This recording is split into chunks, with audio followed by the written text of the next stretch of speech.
Saan nilanak ko yung pangalan nila si Mickey Cotton. Kala ko Milky Cotton.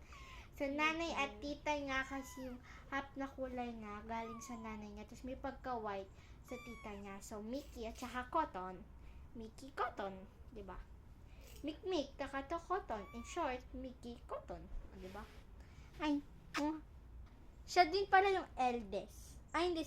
Si Tokwa yung eldest. Siya ang middle child. Sige na. Okay, ito naman si Tokwa. Kasi magkasing kulay sila ng papa niya, tapos magkasing mukha din. Papa nga ng papa niya Topo. Kaya Tokwa. Dinutong yung pama yung Tofu ba pag dinuto Tokwa? Oo. So, siya yung lutong version. Cook version. Parehas lang yun. Parehas lang pala yun. Tagal. Okay. Ito yung parang kambal ni Mickey Cotton. Pero wala siyang white. Kasi kulay niya si Mikmik. Ang pangalan niya ay si Mac and Cheese. Kasi Mikmik, magkasing kulay, magkasing mukha. Ayaw naman ng Mac. Kaya Mac and Cheese. Saan si Ginger? Don't black the pure! Ito naman si Ginger. Siya lang yung color orange, so siya yung ampon.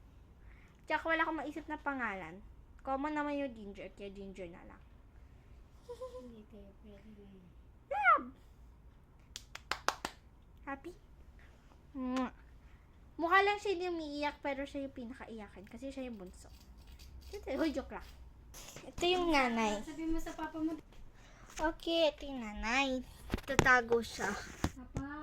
Papa, Di lang medyo kita yun, oh. Si Mikmik.